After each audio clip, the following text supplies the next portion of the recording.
Bagaimana cara membuat mereka ragu dengan mereka? Bangun universitas yang besar. Dibangun universitas, Pak. Berikan mereka beasiswa bantuan. Suruh mereka sekolah ke Eropa. Uniknya ketika itu, ini nanti kalau saya bilang begitu, nanti dikiranya saya cemburu. Maksudnya bagaimana? Iya, kalau kita menyampaikan, oh itu orang-orang yang tidak lulus aja itu. Bayangkan, Pak, Bapak Ibu sekolah ke Eropa, dibeasiswakan, Pak, diberikan beasiswa. Balik-balik sesat. Yang berangkat pakai kerudung, pulang tanpa kerudung, Pak. Apa kata mereka? Di Eropa kami cipika-cipiki laki-laki perempuan biasa. Itu adalah persaudaraan. Sekarang saya tanya, kalau dibawa ke sini, cipika-cipiki itu apa hukumnya? Mau dibawa kemanapun, laki-laki perempuan cipika-cipiki haram. Mau negara Eropa sekalipun. Berangkat dari sini dengan Islam yang kuat, sampai di sana, balik dari sana, hancur Islamnya.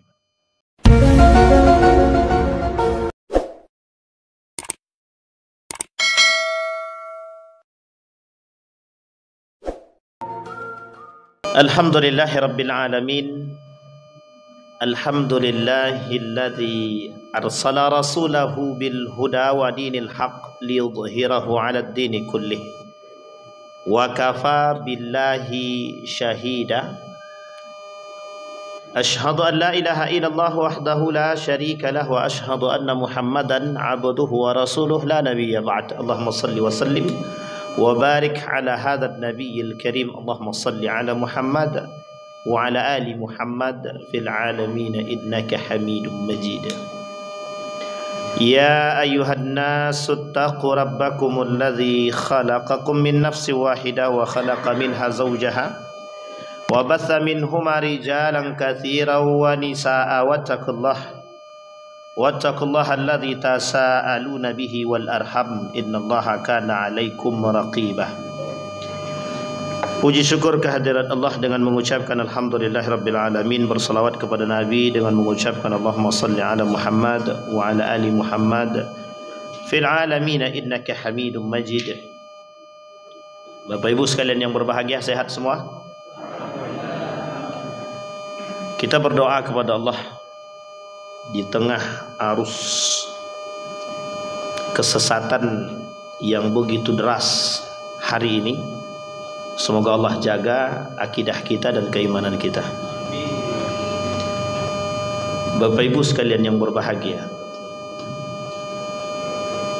hari ini ibarat orang dalam keadaan yang genting.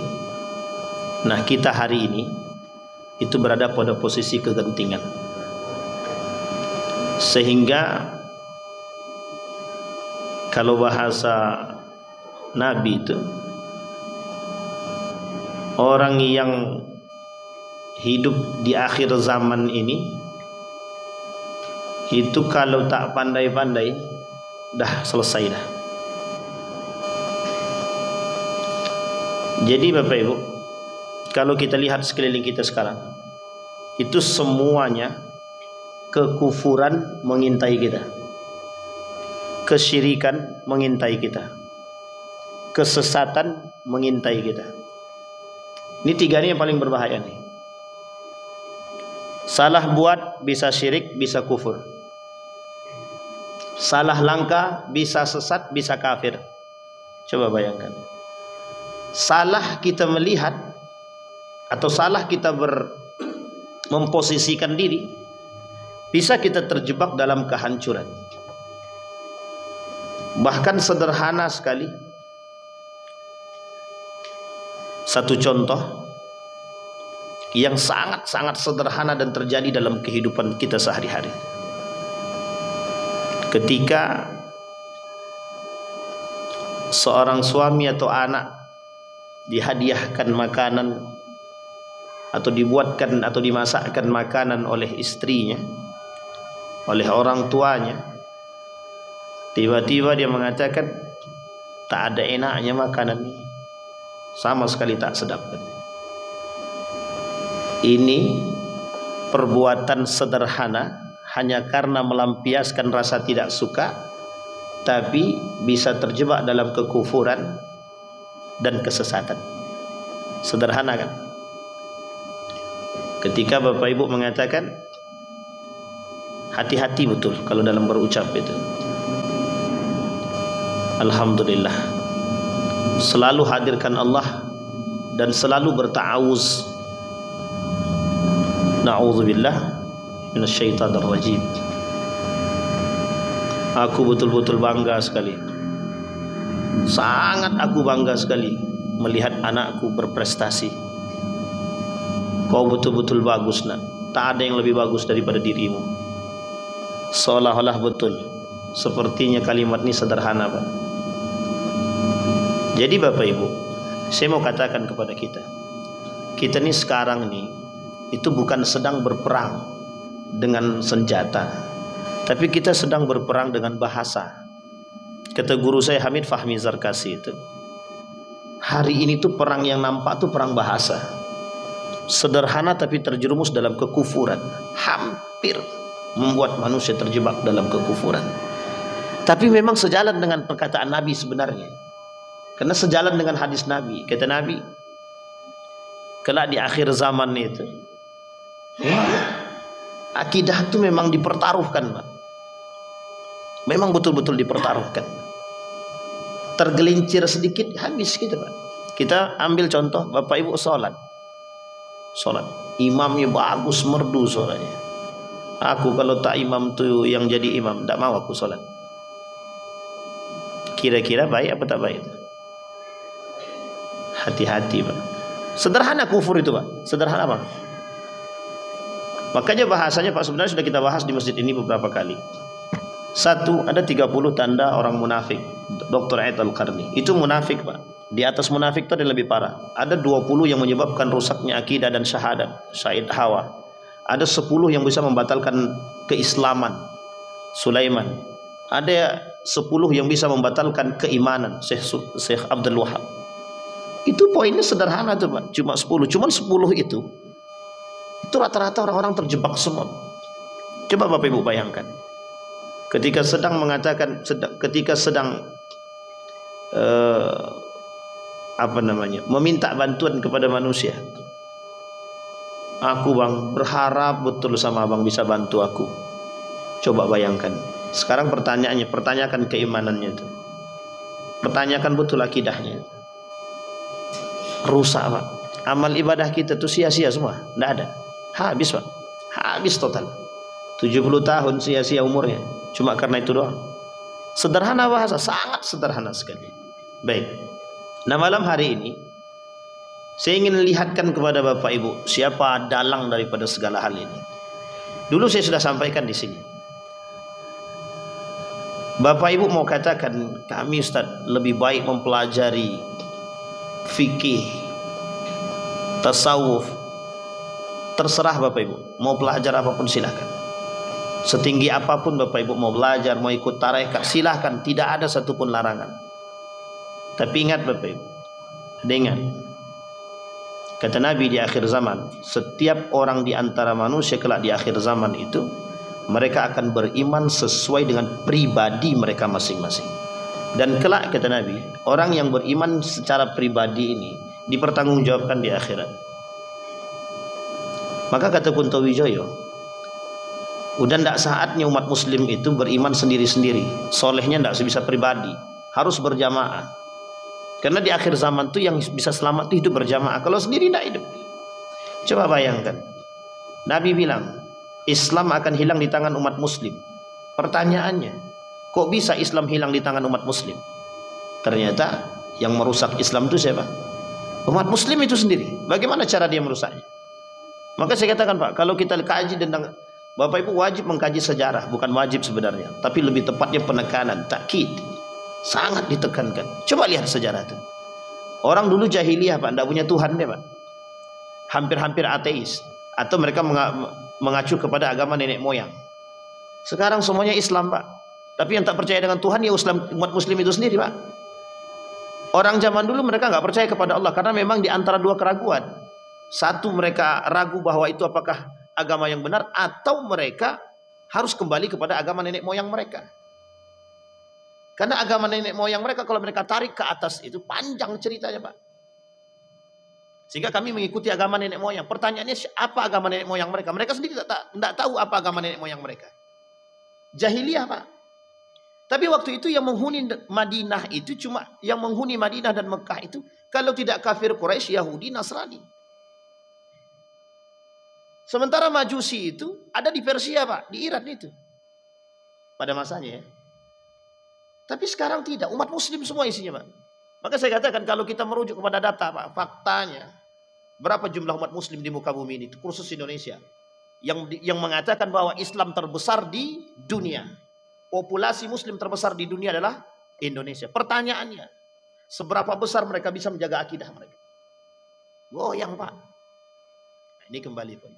Maka saya katakan masalah kita, kalau kita cuma berbicara masalah al-khilaf, kunut atau tidak kunut, itu permasalahan cukup serius tapi tidak genting. Bapak Ibu sholat tidak pakai kunut benar, Bapak Ibu sholat pakai kunut benar. Tapi kalau Bapak Ibu sholat pakai kunut kemudian menyalahkan yang tidak pakai kunut, selesai, Pak. Jangan pandangkan salah menyalahnya, Pak, tapi pandanglah bagaimana propaganda perpecahannya. Bagaimana cara melihat pandangan terhadap propaganda perpecahannya. Itu yang diinginkan. Ketika saya berkata kepada Bapak Ibu semua, saya bilang sama Pak Yen, Pak Yen, tengok tuh samping Bapak Yen tuh, orang non muslim tuh. Pak Yen tidak mau bunuh dia. Kira-kira mau tidak Pak Yen dibunuh itu? Tidak akan dia bunuh, Pak. Tidak akan dia bunuh. Tapi kalau saya katakan sama Pak Yen, coba tengok tetangga Pak Yen itu, berjenggot, celana cingkrang, dah merusak. Apa yang tertanam dalam diri Pak Yen itu? Kebencian. At-tabaghud wat-tahasud. Apa yang timbul? Kebencian, Pak. Dari kebencian itulah yang dia inginkan, Pak. Sehingga apa kata mereka? Alhamdulillah. Bayangkan kita disuruh berpecah hanya karena persoalan sederhana saja. Tapi pertanyaannya, Nabi juga sudah bilang, kata Nabi dalam hadis itu, ketika Nabi berdoa kepada Allah, ya Allah, jangan engkau buat umatku berpecah belah. Tak jawab sama Allah. Itu cuma doa yang tidak bisa dijawab sama Allah. Bukan tidak bisa dijawab, Allah tak jawab. Allah tak kabulkan, bukan tak jawab, tak kabulkan. Ketika minta kesejahteraan dikasih, ketika minta jangan sampai kering, Allah kasih. Tapi ketika minta jangan sampai umatku berpecah belah, Allah tak jawab. Allah tak kabulkan doa tersebut. Artinya kita bersiap dalam kondisi tersebut. Dalam ikhtilaf, perpecahan yang besar ini, kalau ikhtilafnya positif, no problem, Pak, tidak ada masalah. Tapi ikhtilaf yang kita alami hari ini, Pak, dari sekian banyak propaganda semua. Sekarang saya tanya Bapak Ibu, kita berkelahi dengan kawan kita sendiri, gara-gara apa? Hanya gara-gara persoalan kunut atau tidak? Kunut. Kita berkelahi dengan kawan kita hanya karena persoalan yasin atau tidak yasin. Sudah selesai. Sepele banget persoalan kita nih, Pak. Mohon maaf, kalau orang bilang, Ustaz, itu tidak persoalan, itu tidak sepele, Ustaz. Itu akidah, oke. Pertanyaan saya, di mana letak akidahnya? Kan begitu. Itu kalau dirunut selesai, Pak. Tapi persoalan kita ketika pendidikan kita diarahkan untuk menuju kepada kehancuran, ada yang berani protes, Pak? Sekarang saya tanya Bapak Ibu, berapa banyak jumlah sekolah kita di muka bumi ini, di Indonesia ini sekarang? Berapa banyak di antara sekolah-sekolah itu yang berani protes tentang revolusi mental itu? Berapa banyak yang protes ketika anak-anak pendidikan itu tidak bermoral? Tidak ada yang berani protes. Berapa banyak kita mengalami perubahan kurikulum yang sama sekali tak menghasilkan? Tak ada yang berani protes, Pak. Tapi Bapak Ibu perhatikan baik-baik. Berapa banyak hasil daripada hal tersebut? Satu. Yang kedua, siapa yang berani protes ketika pelajaran agama mau dihilangkan? Siapa yang berani protes? Siapa yang berani protes ketika pelajaran agama dikurangi sedikit demi sedikit? Siapa yang berani protes ketika agama dicampur adukkan dengan urusan-urusan yang tidak baik? Tidak ada, Pak. Di sini poinnya, Pak. Maka judul kita malam hari ini liberalisme. Saya rujuk kepada sejarah biar saya runut. Yang pertama, lepas daripada runtuhnya Turki Utsmani. Nanti kita rujuk sedikit ke Andalusia. Bapak Ibu sekalian yang berbahagia, perhatikan baik-baik. Setelah Turki Utsmani runtuh, direbut kembali oleh Kemal Atatürk. Sebenarnya yang meruntuhkan itu adalah umat muslim. Kita pakai dua teori. Satu teori eksternal dan internal. Eksternal itu runtuhnya gara-gara faktor luar. Inggris, Prancis, Jerman kerjasama untuk menghancurkan Turki Utsmani. Selesai. Oke? Dan ingat, di balik itu semua ada kerajaan-kerajaan kecil Islam yang bekerja sama dengan Inggris untuk menghancurkan Turki Utsmani. Selesai sampai di sini. Itu eksternalnya, Pak. Internalnya, anak-anak sekolah, anak-anak pribumi Turki dipaksa, bukan dipaksa, diberikan kesempatan untuk belajar ke Eropa. Dan gaya pemikiran Eropa mereka adopsi, mereka bawa pulang ke Turki. Apa yang terjadi? Gaya berpikir anak-anak tersebut mereka bawa dari Eropa pindah ke Turki sampai mereka berani protes kepada kerajaan. Kami tidak mau diatur oleh agama. Sekarang kan begitu modelnya. Sekarang saya tanya sama Bapak Ibu, apa hukum jabat tangan laki-laki dan perempuan? Yang di depan yang jawab haram. Ibu-ibu, apa hukumnya jabat tangan laki-laki dan perempuan? Ibu-ibu. Haram. Masih ada yang jabat tangan? Masih kan? Tapi Ustaz, kami tahu kok dosa itu dosa, tapi kan kami tetap jabat tangan. Masih mending daripada mengingkari hukumnya, Pak. Sekarang perhatikan baik-baik kalimat saya ini, Pak. Kita katakan begini, Allah cuma jabat tangan aja pun gitu aja, dikit-dikit haram, dikit-dikit haram, haram, semua haram. Pernah Bapak Ibu dengarkan kalimat itu? Dikit-dikit haram, dikit-dikit haram. Urusan sepele kayak gini haram. Tapi ingat, Pak, Islam tak akan pernah membiarkan umatnya sedikit saja terjebak dalam keharaman. Tidak. Coba bayangkan. Setelah runtuh Turki Utsmani, Kemal Atatürk naik. Apa kata Kemal Atatürk? Kata Kemal Atatürk, pisahkan agama dari pemerintahan. Ganti gaya berpikirnya. Apa kata Kemal Atatürk? Pisahkan semuanya agama dari pemerintah. Pendidikan, azan tidak boleh pakai bahasa Arab, pakai bahasa Turki. Tidak ada yang boleh belajar bahasa Arab. Kalau mau belajar bahasa Arab sendiri-sendiri di rumah. Kalau mau ngaji diam-diam. Tidak ada yang bisa, Pak. Makanya dulu kalau ada yang punya namanya Muhammad, mau pergi ke Eropa harus pulang dulu ganti Mehmet. Yang namanya Mikail ganti jadi Michael. Yang namanya Ibrahim Abraham. Yusuf ganti namanya Yosef. Angel. Pokok terserahlah sampai lidah terbelit. Harus berganti, Pak. Tidak boleh, Pak, nama Islam masuk ke Eropa itu tidak boleh dulu. Ali bin Abi Thalib, apa tak lagi itu? Mesti akan diusir. Orang Muhammad Ridwan aja tersesat, apa lagi? Paham maksudnya, Pak? Tidak boleh, Pak. Kita pakai bahasa itu tidak boleh nama kayak gitu. Saya ada guru, seorang guru. Guru saya pergi ke Inggris dengan namanya nama Islam. Apa gitu? Dia harus mengganti nama. Kalau tidak boleh masuk. Ini dampak dan faktor daripada ketika runtuh Turki Utsmani, habis kita, Pak, dibombardir. Bayangkan kita dipisahkan daripada agama.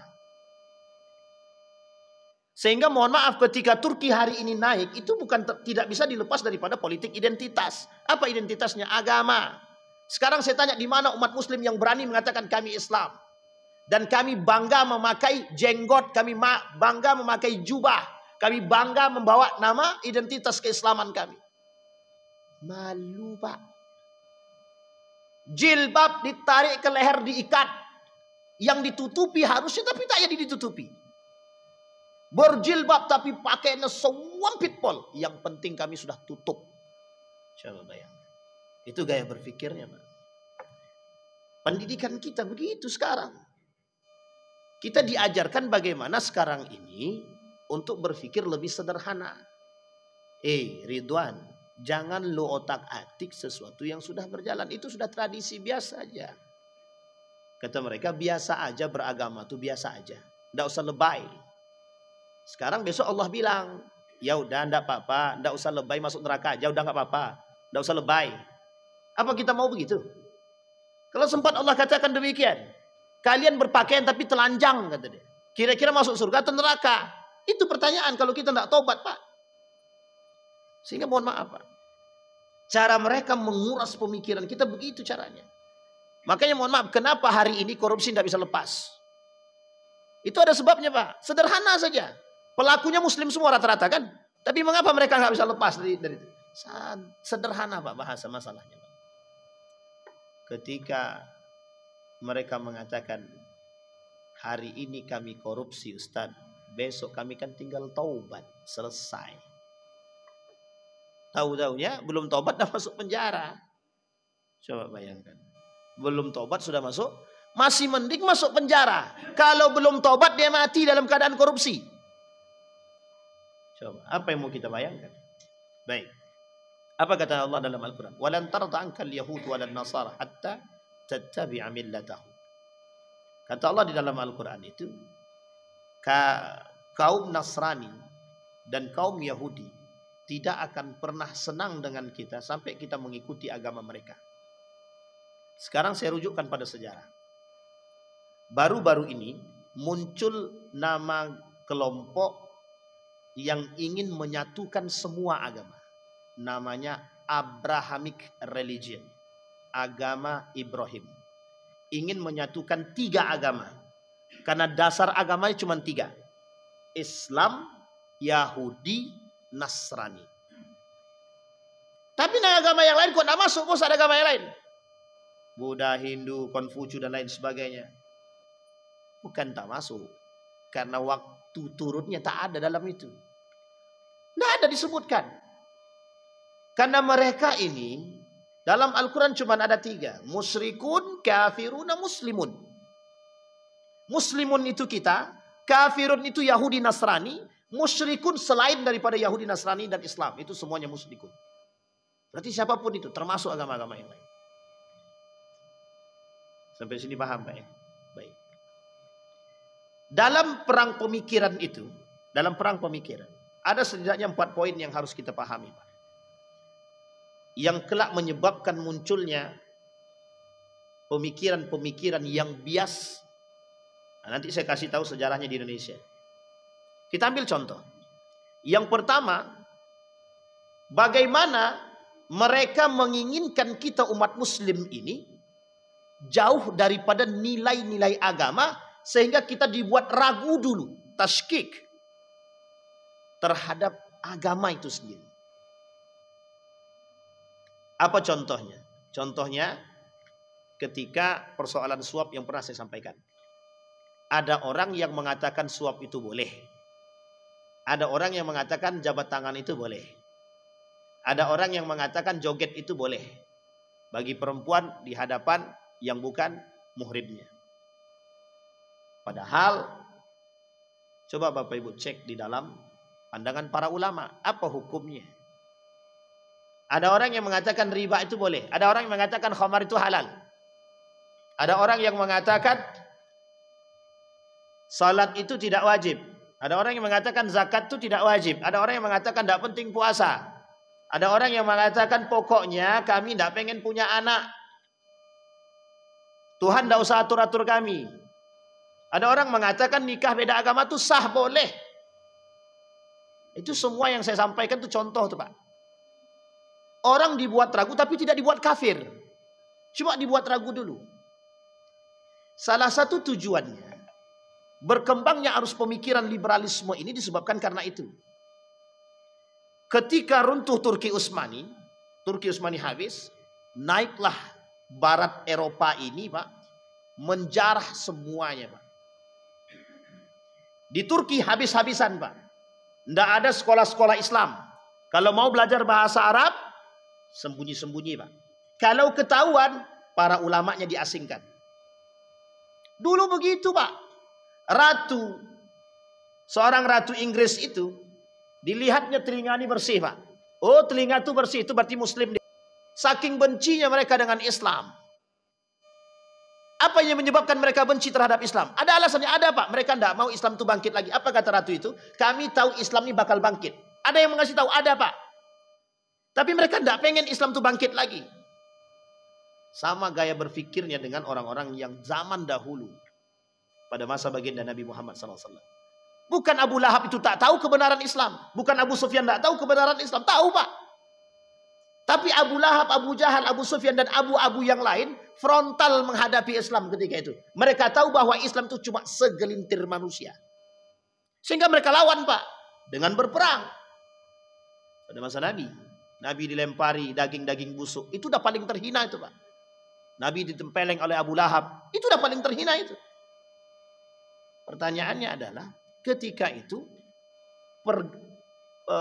duetnya jelas Pak. Islam kafir. Habis Pak, perang habis.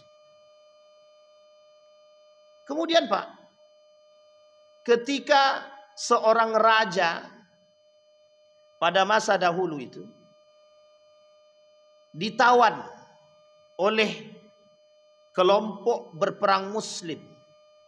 Dia bilang begini sama bawahannya.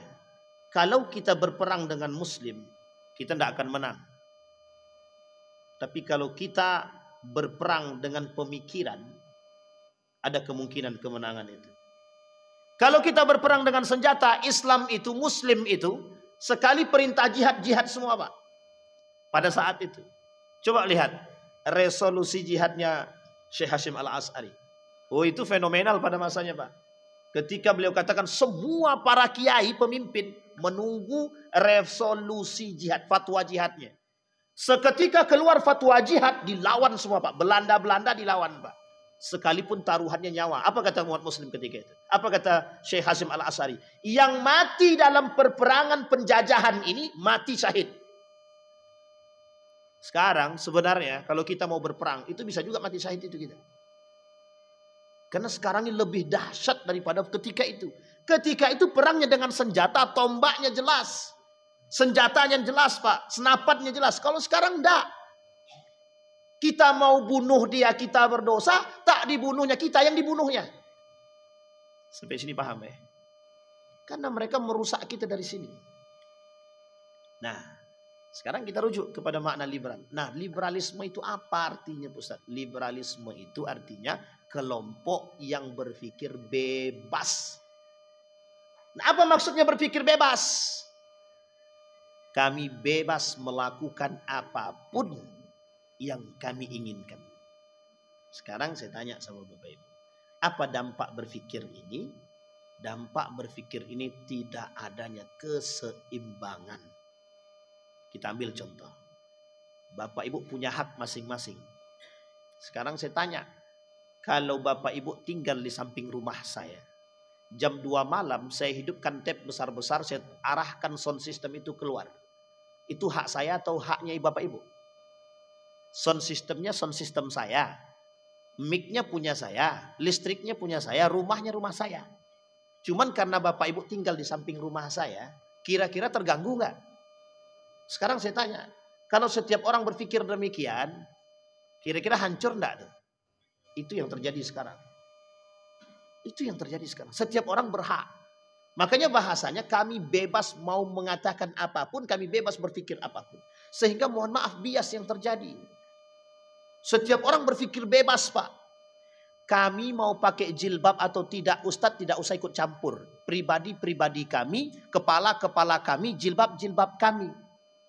Pak Ustadz nggak usah ikut campur. Sholat itu kan pribadi masing-masing. Mau kami sholat atau tidak itu urusan kami kok. Urusan saya dengan Tuhan, bukan urusan Ustadz dengan Tuhan. Sekarang saya tanya, ada Bapak temukan orang begitu? Ada Bapak Ibu ketemu dengan orang begitu? Kami mau main judi kayak, mau tidak kayak, enggak urusan dirimu. Urus aja agamamu, urus saja keluargamu, masih kau tengok anak istrimu. Ngapain kau campur urusan kami? Nah, ya mendidik ya? Apa kau campur urusan kami? Urus saja diri masing-masing, urus ibadah masing-masing. Sekarang pertanyaannya begitu. Kami mau minum khamar kek, kami mau apain kek, terserah.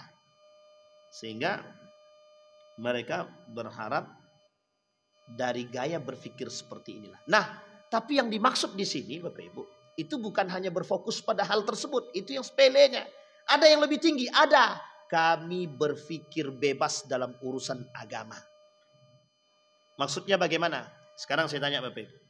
Hukum babi itu halal apa haram? Sepakat semua haram ya? Sekarang saya tanya yang haram ini apanya? Apanya yang haram?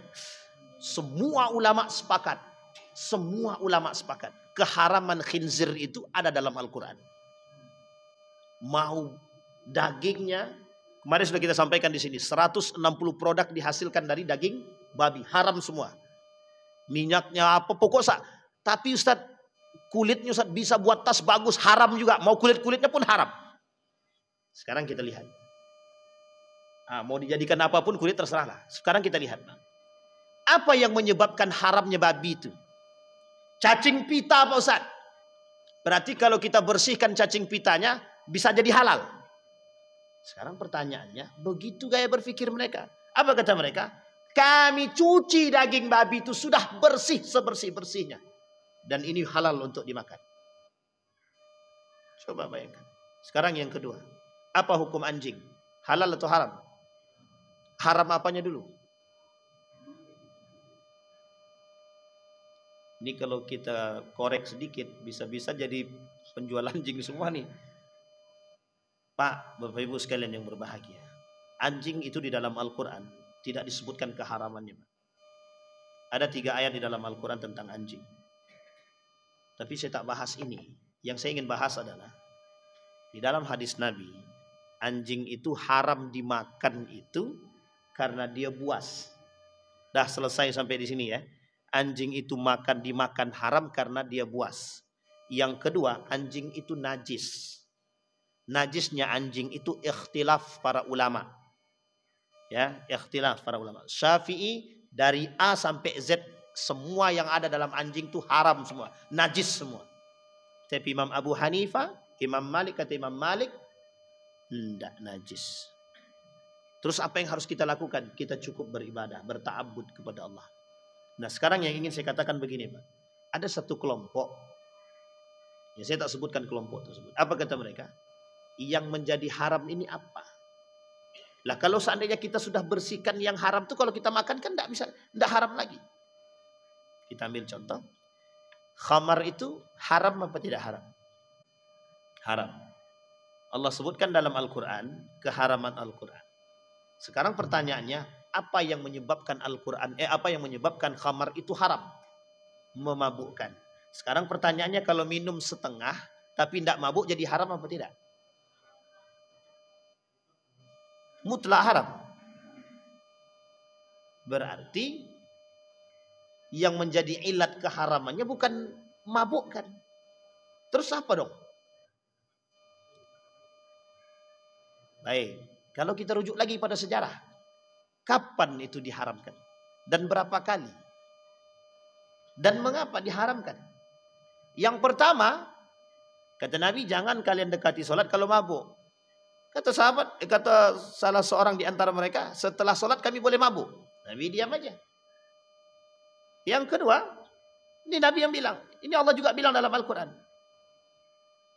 Khamar itu ada manfaatnya, tapi mudaratnya lebih besar.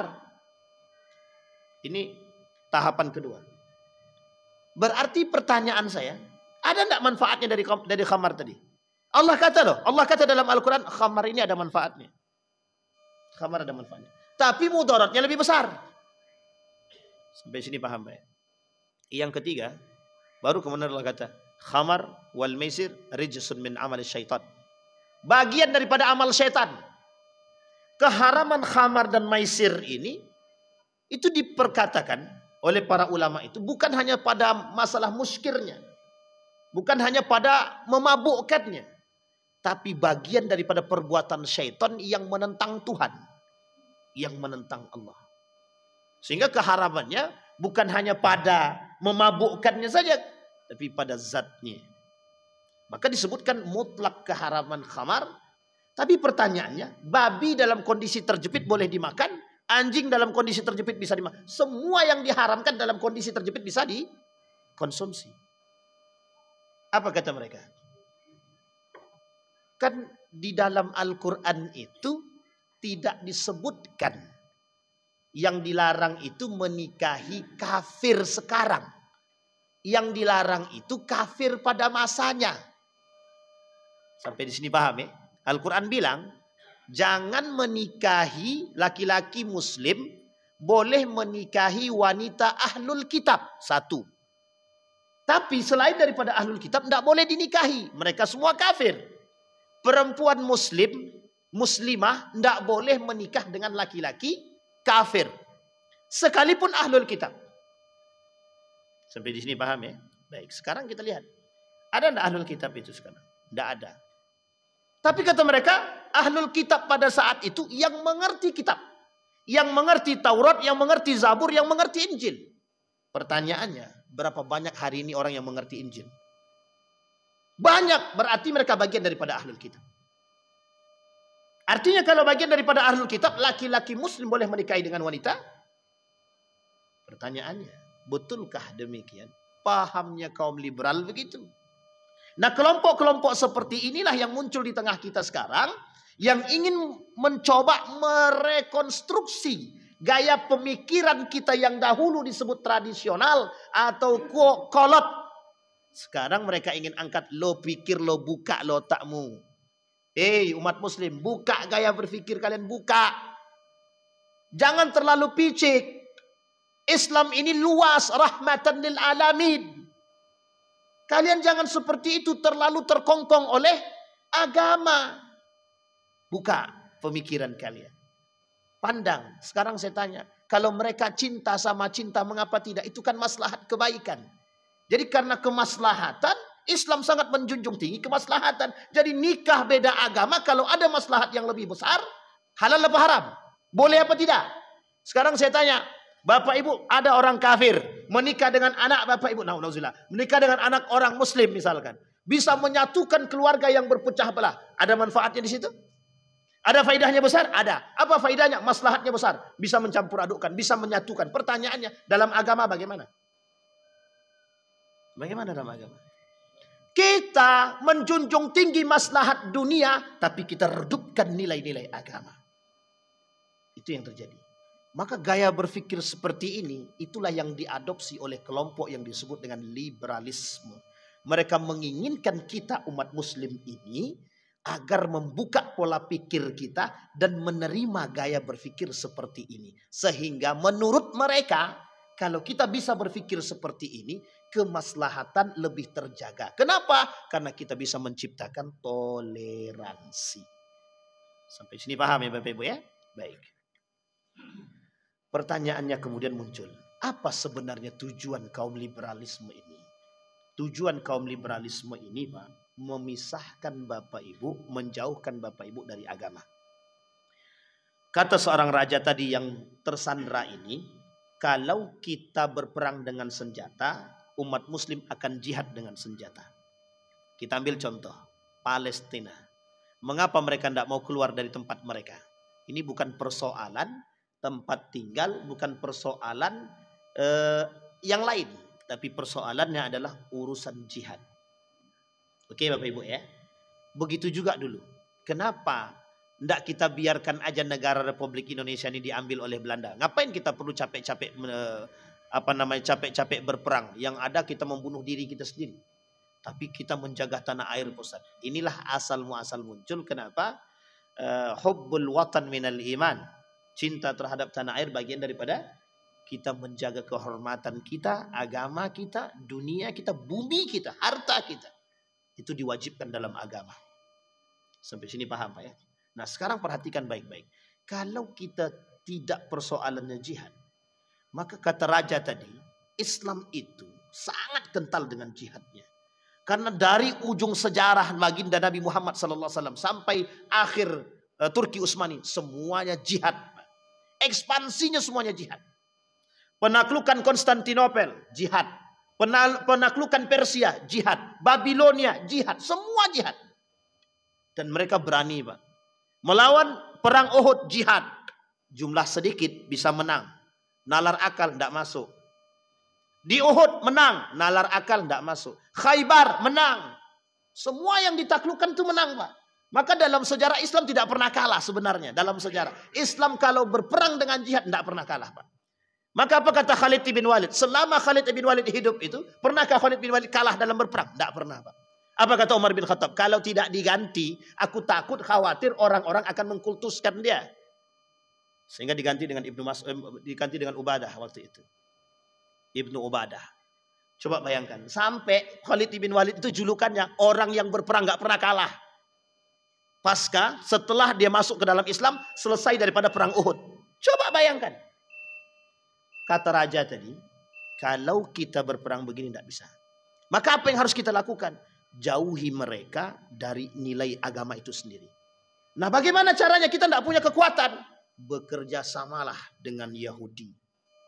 Ini poinnya, Pak. Maka tidak pernah dalam sejarah itu Yahudi Nasrani itu kerjasama. Mereka kerjasama hanya untuk menghancurkan Islam. Bagaimana caranya, Pak?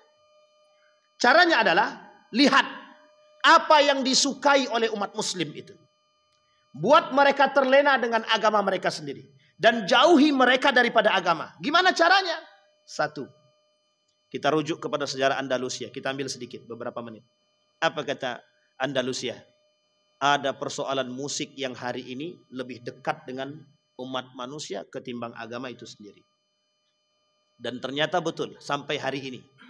Kata Nabi dalam hadisnya, kelak di akhir zaman, umat Muslim itu lebih cinta kepada, lebih dekat kepada musik. Kata Nabi, kelak di akhir zaman musik itu merajalela. Biduan-biduan itu merajalela. Daripada agama itu sendiri, Pak. Terbukti, Pak. Hari ini kita lihat. Lebih banyak kita mendengarkan musik daripada Al-Quran itu sendiri. Dan itu jelas.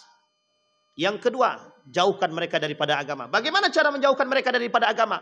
Lakukan model yang tadi, perang pemikiran yang disebut dengan tasykik. Ragukan, buat mereka ragu dengan agama mereka.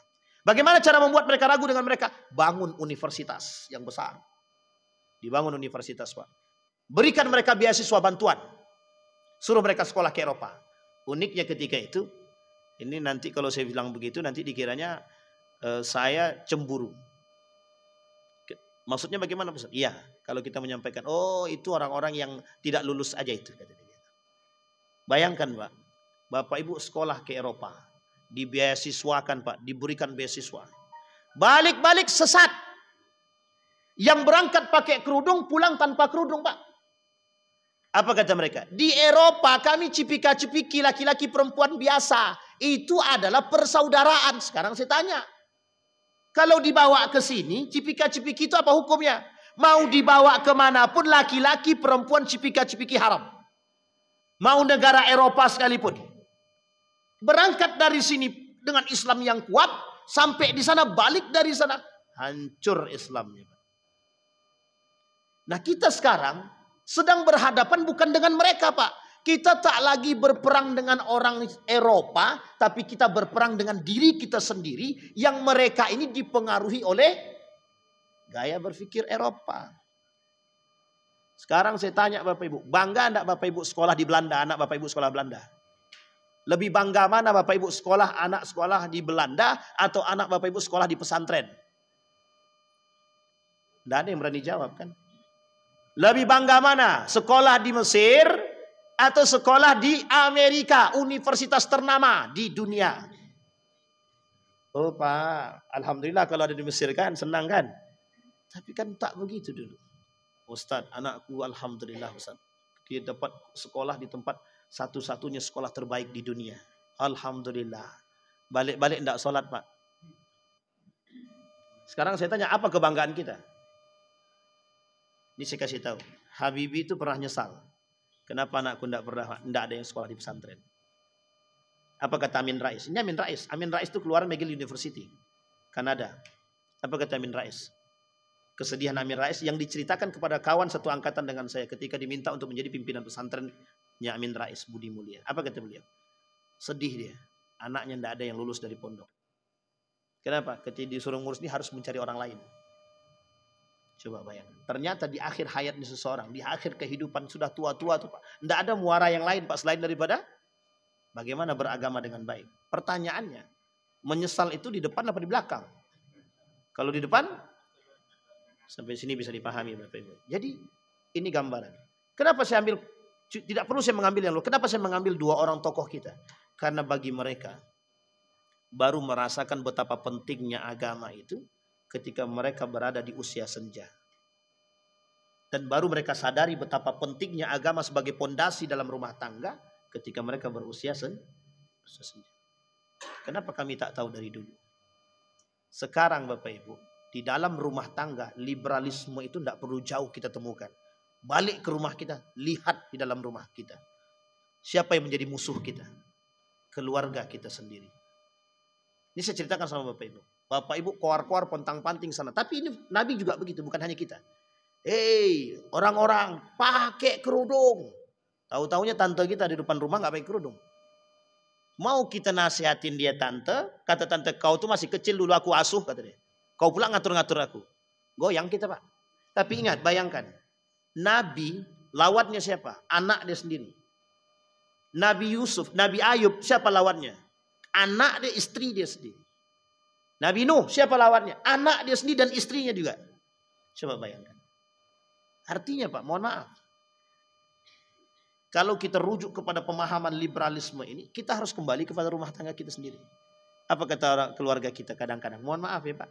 Kita harus berpikir realistis. Ini produk pertama dari liberalisme yang harus Bapak Ibu pahami. Berpikir realistis dan rasionalis. Sekarang saya kasih tahu. Orang yang berpikir realistis dan rasionalis, salahkah? Tidak salah Pak. Tapi ketika mengenyampingkan faktor keberadaan dan kekuasaan Tuhan, dia terjebak dalam posisi liberalisme tadi. Kita sudah mengenyampingkan Allah. Menurut saya tidak realistis. Tidak masuk di akal. Memang agama itu tidak bisa seutuhnya dinalar dengan akal. Bapak Ibu berdoa, ya Allah, aku dalam keadaan terjepit, ya Allah, aku belum makan hari ini. Tiba-tiba datang orang ngantar makanan. Dari mana datang logikanya? Minta tidak, kerja tidak, tiba-tiba datang makanan ngantar. Datang orang ngantar makanan. Bapak Ibu mau mengatakan apa? Oh, baiknya orang itu. Sekarang kita tiadakan Allah dalam situ. Padahal Allah kata, orang yang datang kepada Allah dalam kondisi terjepit pasti Allah bantu. Datang Pak. Tapi ketika dia datang, kita lupa kalau tadi kita berdoa. Kita lupa. Kita bilang, itu semua urusan manusia ini baik-baik ya. Setelah kita lihat ada orang, mohon maaf, ternyata yang ngantar makanan non-muslim. Non-muslim. Sementara tetangga samping tahu kita tak makan, muslim pula. Berpikir kita kemudian keluar. Non-muslim berakhlak dia, baik dia sama kita. Muslim tidak berakal, tidak perhatian dia kepada kita sesama muslim. Pertanyaan saya, akan muncul dalam benak kita, kira-kira kita lebih condong kemana? Non-muslim atau muslimnya? Ketika kami tak makan Pak Ustadz, non-muslim itu yang memberikan kami makanan. Coba bayangkan. Kita akan begitu Pak, mengatakan. Itu yang terjadi dengan kita hari ini. Kami loyal kepada mereka karena mereka baik kepada kami Pak. Muslim, tidak ada loyal-loyalnya Pak. Tapi ketika mereka menjarah kita, kemana kita pergi Pak? Hei muslim yang lainlah yang akan membantu kita. Ini poin penting bagi kita Pak. Jadi dasar pemikiran liberalisme itu begitu. Satu produknya. Rasionalisme dan realistis. Realistis itu produk daripada realisme juga. Rasionalisme. Segala sesuatu harus bisa dinalar dengan akal. Kalau tidak bisa diterima dengan akal, tidak usah. Makanya Bapak Ibu, kata orang tua kita dulu, anak bujang, kau mau lamar anakku, mau nikah dengan anakku, kalau kau tak punya kerja lebih baik kau balik. Anakku tidak makan dengan Al-Fatihah. Anakku tidak makan dengan Al-Quran. Anakku makan dengan nasi. Nasi perlu dibeli. Beli pakai duit. Duitnya dapat dari kerja. Kerja itu harus dicari. Sampai di sini paham Pak? Ini gaya berpikir yang hari ini kita temukan. Rasional. Kalau dia mencari pekerjaan, dia dapat pekerjaan. Ketika dia dapat pekerjaan, dia dapat duit. Ketika dia dapat duit, dia bisa beli nasi. Sampai di sini paham? Sekarang pertanyaannya, di mana di antara urutan yang saya sampaikan, di mana pengaruh Allah di situ? Di mana pengaruh Allah di situ? Tidak ada Pak. Kita berpikir bahwa segala sesuatu itu harus sesuai dengan strukturnya, Pak. Kalau kau belajar kau pintar, kalau kau tak belajar kau bodoh. Itu saja yang terbenam dalam hak kita, dalam pikiran kita hari ini. Sehingga mohon maaf, kita sudah terjebak dalam urusan kekufuran. Satu dampak daripada pengaruh liberalisme ini adalah membuat kita jauh daripada Allah, dan pada akhirnya kita bukan bergantung kepada Allah, tapi kita bergantung kepada yang lebih daripada Allah, sehingga terjebak kita dalam kufurnya. Satu produk, insya Allah di pertemuan yang lain kita sampaikan produk-produk yang lain daripada liberalisme itu. Sebenarnya panjang cerita, nanti kita sampaikan di pertemuan yang akan datang. Mudah-mudahan ada manfaat bagi kita semua. Ada pertanyaan? Nggak ada, karena pasti waktu sudah mau habis kan. Mudah-mudahan bisa kita teruskan di pertemuan yang akan datang. Insya Allah. Fa'tabiru ya ulil absar la'allakum tuflihun. Assalamualaikum warahmatullahi wabarakatuh.